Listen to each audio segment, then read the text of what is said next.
Hello Israel, it's me, Red Planet, coming to you once again with another video. Let's listen to Woodward TV talk about the time gatekeepers.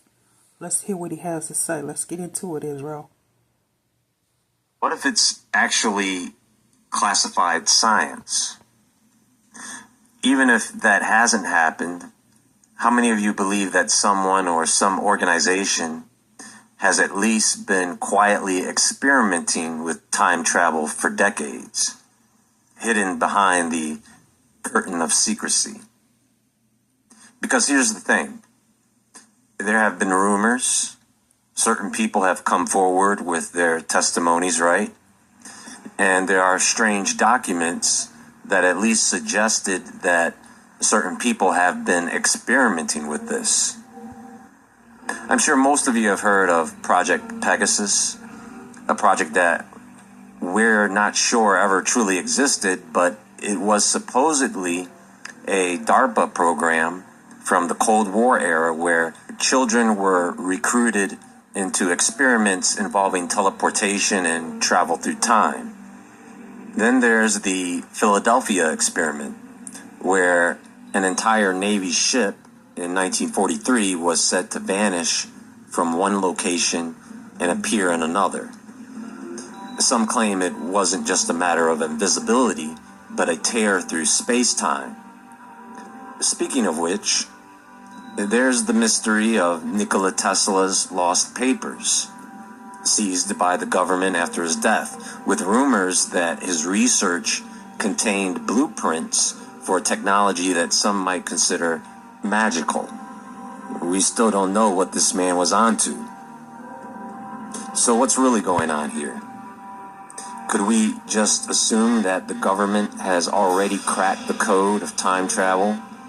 And if so, we shouldn't be surprised at why they would keep that technology hidden from the rest of the world. Because they did not want us to know what they found every time CERN turns on a hydrogen collider. You know it's evil. You know what they're doing is evil. It's not good. Never is good. Not with them. So whatever they are conjuring, whatever they're having the hydrogen collider for, you rest assured is not good. Now, I've thought about this, and my thoughts are, if there is technology that exists that could allow time travel, I don't think it's as simple as just turning on a machine. I believe that there are boundaries that have to be crossed.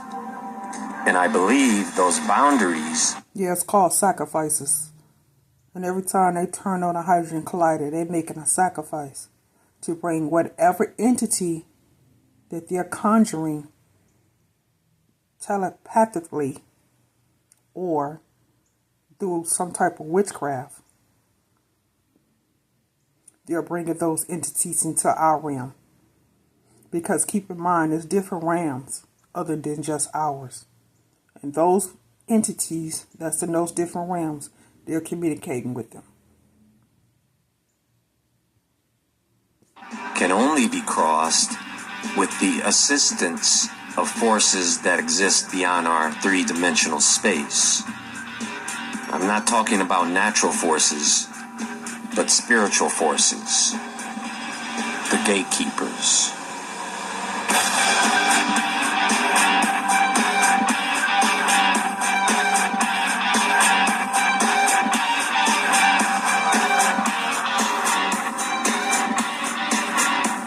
So you have to ask yourself which gatekeepers, because there's several. There's gatekeepers in our realm. There's gatekeeper over entertainment, the entertainment business, and there's gatekeepers of different realms and different dimensions.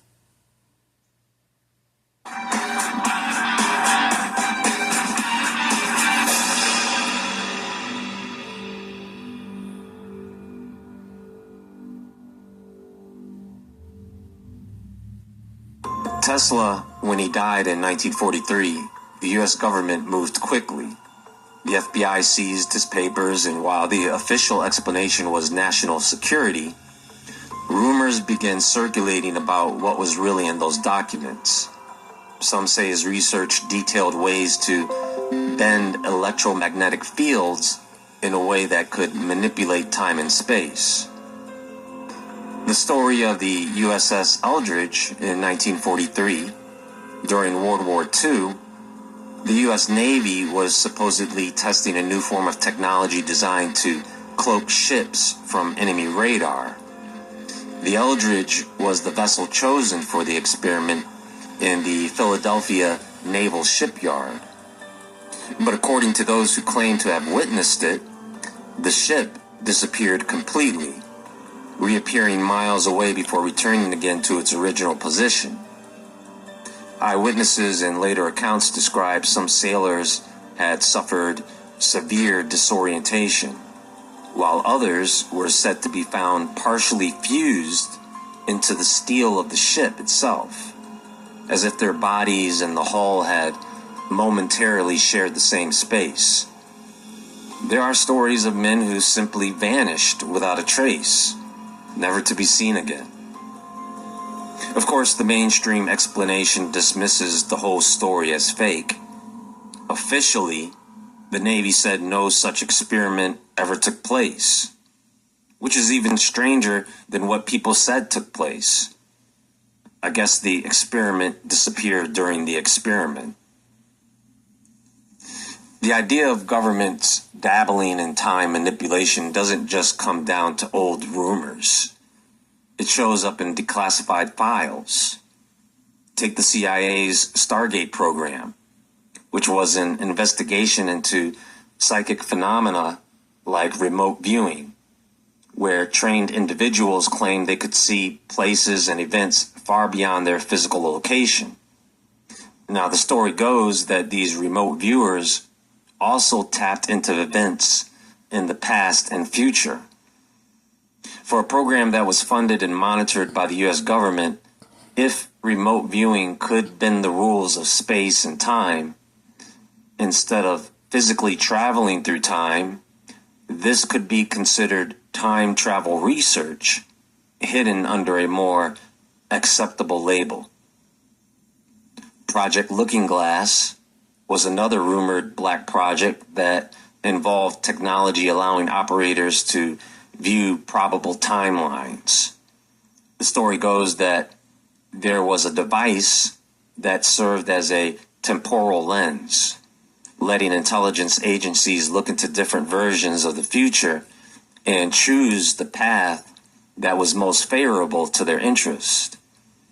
Something like the chronovisor of the Vatican. Whether or not the details are true, it's not too far-fetched when we see everyday people going to pay psychics for the same purpose. Just another tool of divination.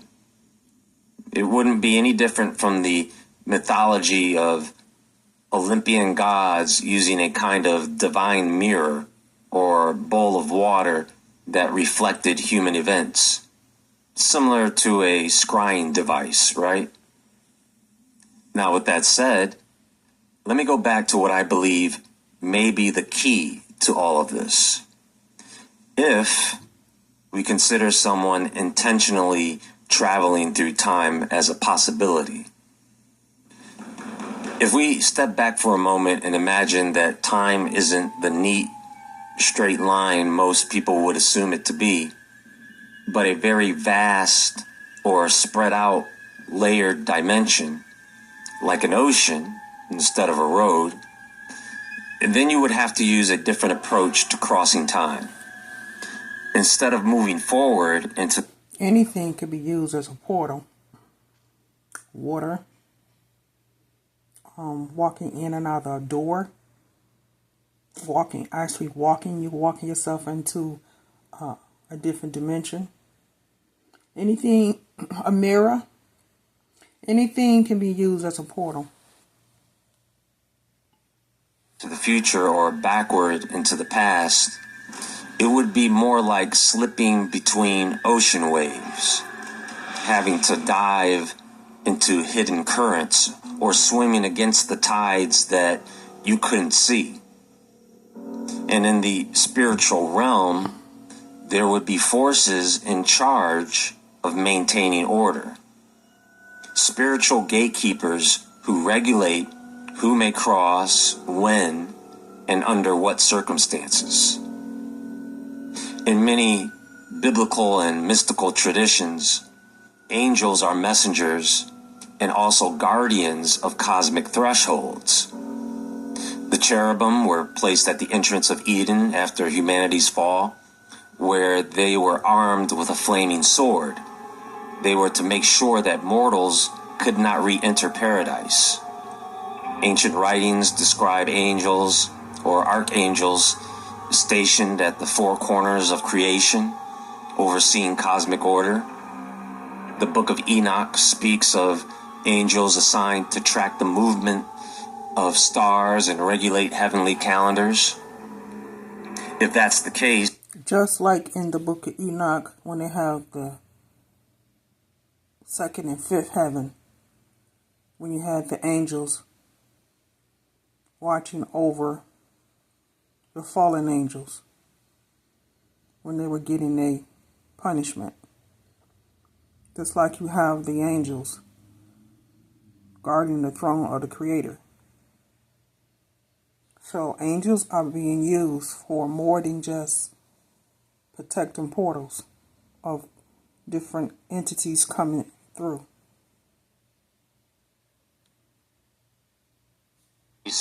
Then angels may also be the regulators of temporal law, and they are the ones enforcing divine boundaries so that no one, mortal or not, can manipulate or distort time. Because angels are used for, they have their own jobs and responsibilities of what they're being assigned to. So they're assigned to different things, whether it's Michael, Raphael, Gabriel, Fariel, they're Uriel. They are assigned to different responsibilities, different assignments on what they are assigned to do. And they're going to do their jobs. And it's a lot of them. That's just a few of them. Outside of divine will. Their role would be not just protective, but also judicial, making sure the fabric of existence remains intact. On the other hand, demons have always been associated with chaos and distortion and inversion of natural law. If angels are regulators, demons are saboteurs. They could be the ones trying to lure mortals across timelines not meant to be crossed, leading them into false loops, illusions, or fragmented realities. They are the ones, through certain incantations, allow humans to cross borders such as the boundaries of Earth and outer space.